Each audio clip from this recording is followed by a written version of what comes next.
Very nice, very nice. Oh boy. That was nice, you okay? Good, yeah. He's pretty tough, I can tell I might fall asleep. He's had, oh, hey! All I can do is leave everything on the table. I'm gonna, Ed, I wish you could have pushed harder. Look, man, I gave you everything I got, so.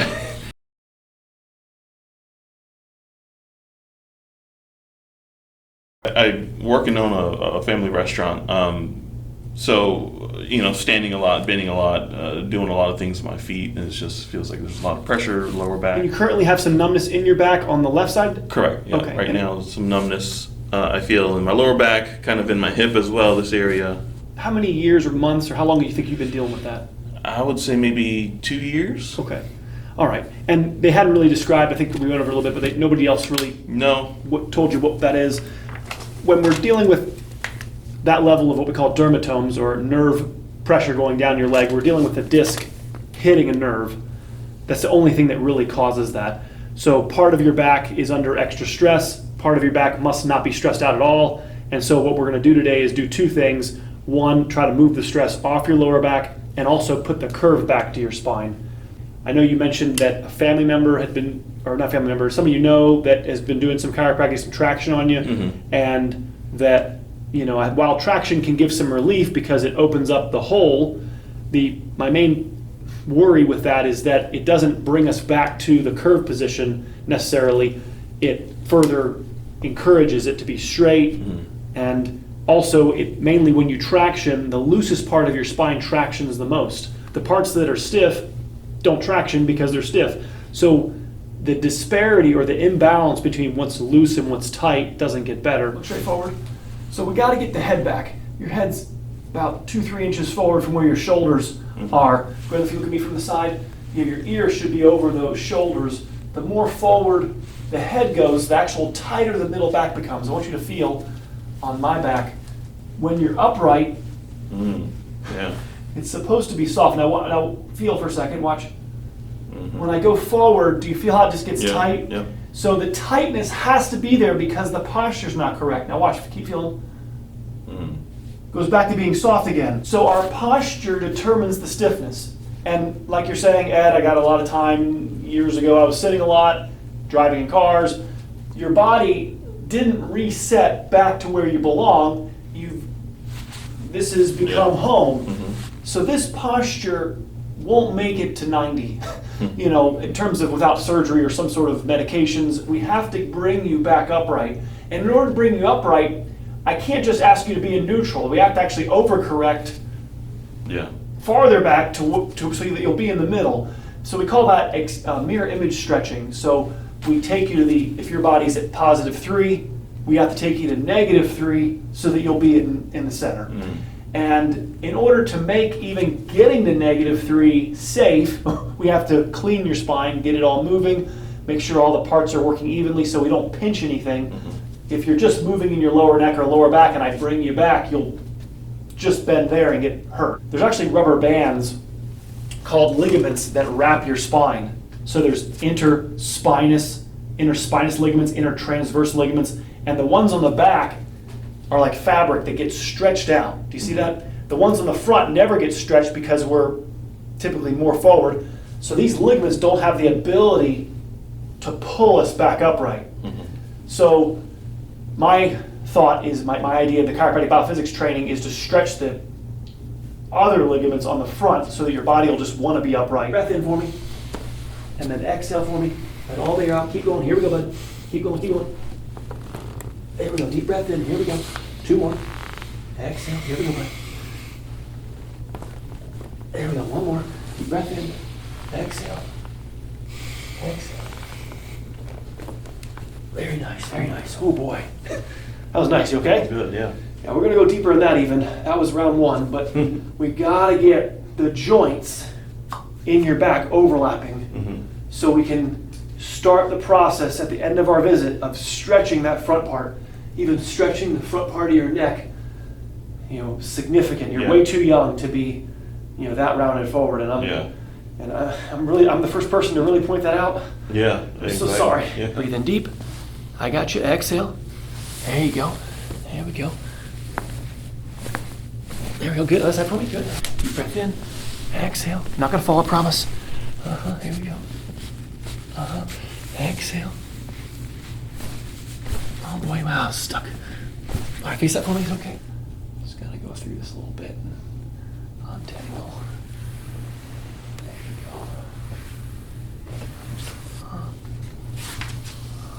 go. Okay. There you go. Very nice. There we go. I move every single bone in your neck. Mm-hmm. We didn't really adjust. We just sort of manipulated everything. Right. The skill or the goal is to loosen what's tight and to leave alone what's loose in order to balance your spine. And you got a lot of tightness up here. There we go.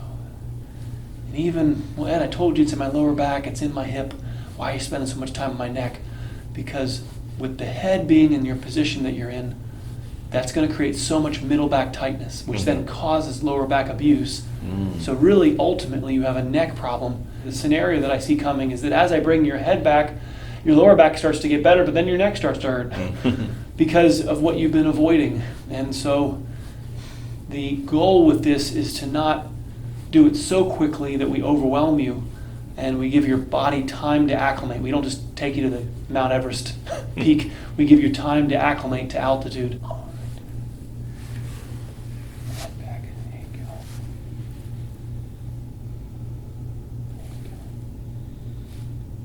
I got pretty strong thumbs and they feel like they're out in the parking lot pushing on concrete. And obviously tomorrow when you take something that's frozen and get it moving, that area is going to be a little upset. Yeah, there's knot right there. Wow.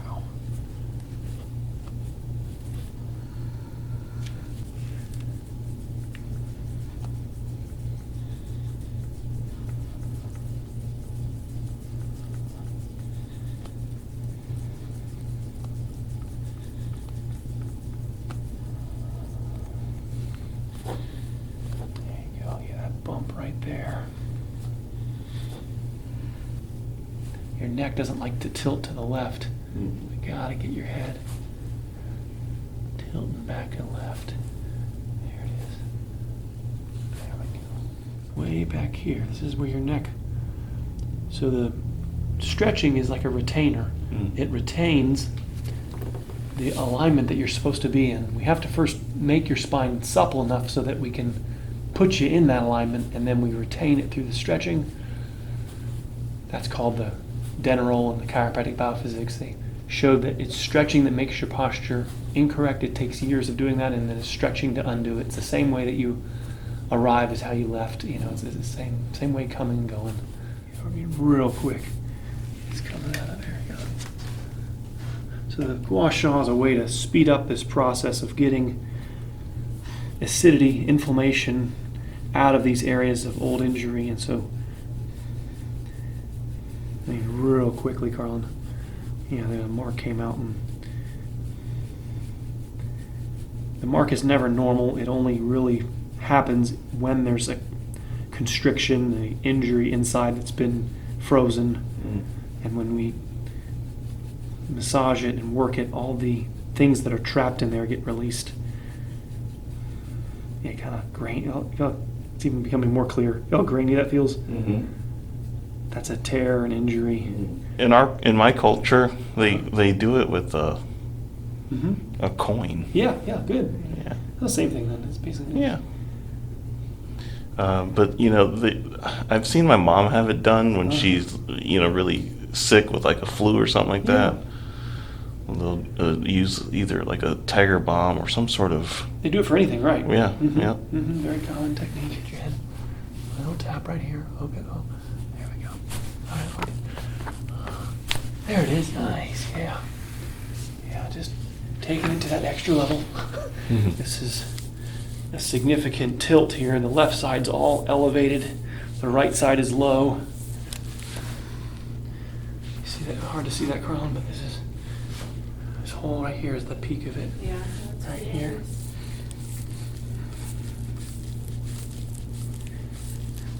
I call this the Charlie Brown part of the back. It's the wishy-washy, doesn't know what it wants to be, hybrid zone. So we have 12 thoracic vertebrae and then 5 lumbar, and the last thoracic vertebrae and the first lumbar, we call them thoracic 12 and lumbar 1, are kind of hybrids. They have features that kind of look like thoracic vertebrae, and they have features that kind of look like lumbar vertebrae, because we're transitioning between two different types of vertebrae.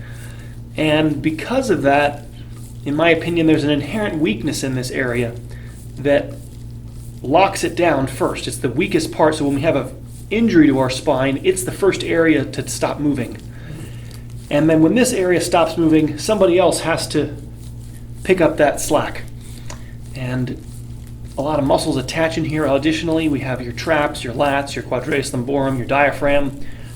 A lot of muscles attach in here. And so that encourages the fortification of this area.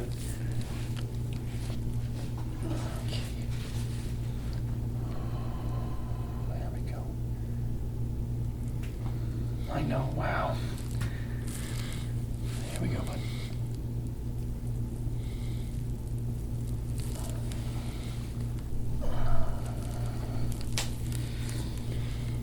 And I just going to be answering my own question. Nobody's found this, right? Right. Nobody's found this. No one's found this lock up No. here. Yeah. So everybody's trying to focus on the carrot of your lower back and doing some sort of traction or manipulation to it. But if we don't get to the cause up here, the lower back won't ever stop hurting. Or, the lower back and your leg are synonymous to me.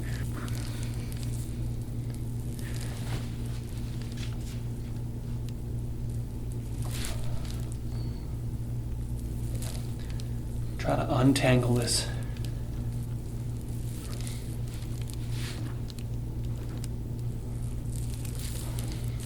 He's pretty tough. I can tell I might fall asleep. He's had. Oh, hey! All I can do is leave everything on the table. I'm gonna. Ed, I wish you could have pushed harder. Look, man, I gave you everything I got, so you have to go to a bigger chiropractor, I guess. I'll give you everything I got. But yeah, this side too. There's. Like we said earlier, you were saying it kind of moved between your left and right leg, and I kind of look at that as a good thing, because it means that your body is adapting and trying to move the stressful point, not just letting it burn one hand. Your body's trying to shift it around.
Feels like you're moving a muscle in the shoulder blade area. Yeah.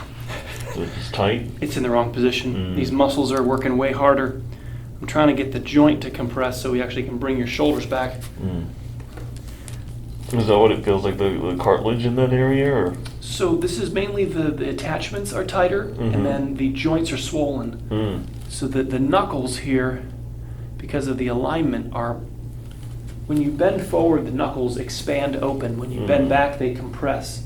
Okay. So all the joints feel swollen right here. These are all swollen knuckles. And that's kind of like an engine. Water doesn't compress. You'll blow up an engine, hydrolock a motor. You have to squeeze the fluid out of the joint into what we call the interstitial. It's then absorbed by the lymphatics. And that's why it has to be a kind of a slow compression to get the joints to overlap so that we actually can get deep enough to stretch the front ligament And that's what changes your posture.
Skin's fine. Yeah, just what you'll see is the gua sha draws out whatever's there. If there's nothing there, the area becomes pink. When you see the kind of darker reddening, it's what's inflammation, lactic acid, cytokines, whatever you want to call it, but it's pain. It has to be, there we go. It has to be driven out of the tissue.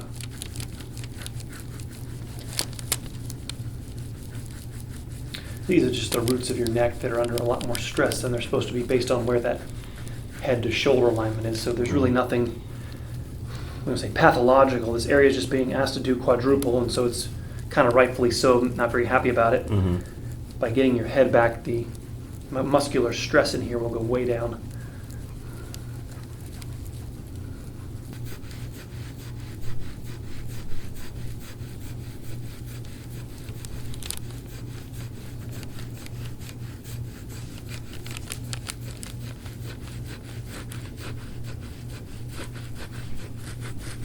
This inflammation here makes you want to route your shoulders forward because there's old injuries and just stress in here creates a positive feedback loop where the problem grows larger, so you keep avoiding it, which makes the problem grow larger, which makes you avoid it more. So you have to break the cycle and start confronting this. So the dental roll kind of looks like my elbow has looks like they made a mold of my elbow and allows you to just place it here, and it's a mockery or an emulation of my elbow. It's the closest thing I have to a portable Dr. Ed that I can give you, and you can use in your vehicle or use when you're working and you have to sit. You kind of place it right here. Where do I want to end? Right where you see me spending the most time. We have to try to bring you back upright and restore these curves. Top of the hip here also is a crucial area. So this is what we try to adjust when you're on your side. We're checking what we call the sacroiliac joint, and this joint never has surgery. It sort of just watches and observes the lower back, and so as much as we can get your hip moving here. And I'm sure that, right there, oh boy, Ed. Yeah, that side feels like it wants to kind of pop all the time. Right. That achy feeling where you want it to pop, but you can never get it to pop. Swollen. Yeah, I couldn't. It was swollen earlier. When I tried to adjust it, it felt swollen, filled with fluid, and that's why it won't. That creates the pressure, which makes you feel the urge to pop it, because you want to release that pressure from the joint.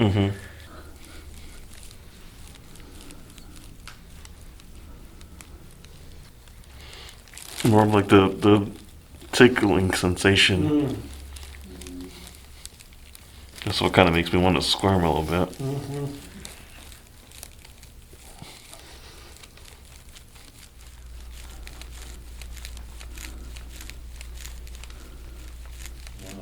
But I know there's your birthmark, but these are all, that's all that's the picture doesn't pick it up the most, but that's like really kind of bluish, blackish. This is more reddish up here. That's where the oldest injury is, right in there.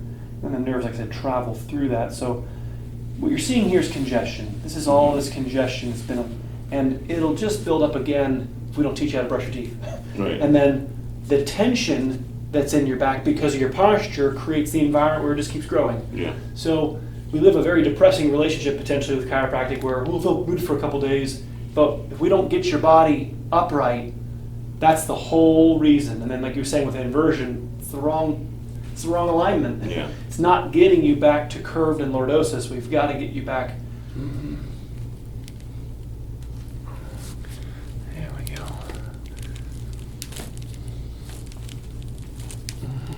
There you go, nice. There we go, good. Mm-hmm. I'm a greedy chiro. Here we go. Good. Good, good. Breathe. Nice. Good. Mm-hmm.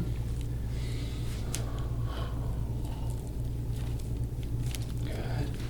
Keep breathing.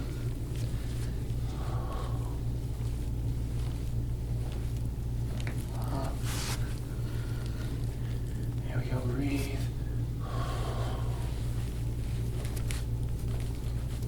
Okay. One day. There's more in there. One day you'll let me. It needs it. That's where you get back home. This is where you got to try to train chiros to don't tell them about this. Tell them your middle back feels frozen. We actually work on you. If it's too uncomfortable, lay back flat, but try to. No, it's fine. Yeah, try to. There we go. Get the idea how we're bringing the curve back to your back here? Mm-hmm. You gotta reduce the hump here in order to induce the right curvature down here. Okay, this is the joint that doesn't want to move.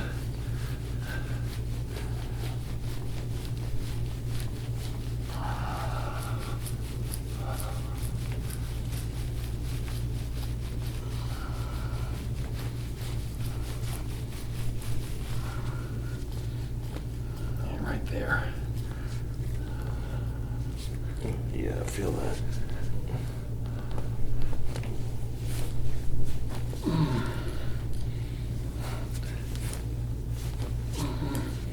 To take it farther, we have to squeeze that fluid out, and then through a course of adjustments, we get deeper and deeper. And that's there's only so far I can get it with the amount of water that's in there. I've squeezed out as much as I'm going to try to adjust it again, but yeah, we gotta get. Yes, a little bit. But wow.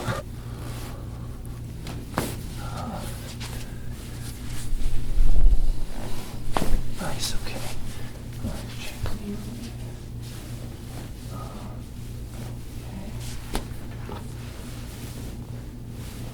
Okay. Here we go. Go ahead and tilt your head to the right a little bit for me. Tilt right. There we go. Tilt right for me. There we go. Good. How'd I feel? You okay? Yeah. Nobody's adjusted my ear before. I've never had that done. Yeah. Okay. Okay. All right. Well, go ahead and tilt your head to the left. Go ahead and tilt to the left for me. That's good. Okay. We have to work that knot in that I was elbowing. Mm-hmm. You know, what you're laying on is the lumbar version of a device that looks like my thumb. Have you ever laid one of these? I have one, yeah. These are a little too broad to really help you because the contact is like that broad when you're laying on this. With the Deneroll, it's a much more pinpoint contact, which allows you to get pressure focused in a small area. And then over time, we take these books out, and that increases your depth. And your first checkpoint is to do this 20 times for 20 minutes, and that's where posture is changed. We have to get that under our belt. Typically, the more we're worked on, the faster we can accomplish this. Ed, my back is too stiff, I'm not getting anywhere. That's why I don't just sell Denerolls on QVC. Go a little deeper, let's try head back, come on. Get the idea? Yeah. And if that's too much, then we put this back behind your head. Because time is more important than depth. So if this is too excruciating, and Ed, I can't handle this, put this back behind your head and make it easier. But it's through 20 minutes of stretching. We call it ligamentous creep. That ligament on the front is going to start to lengthen. If you took a video of yourself, a time-lapse video of you on this, you would see very little change until about 19 minutes when all of a sudden your body sinks in. The fatigue point of a ligament is around 20 minutes, and so it's a real number for how long it takes to change posture. Great. Thank you. Thank you. Appreciate it. Yep.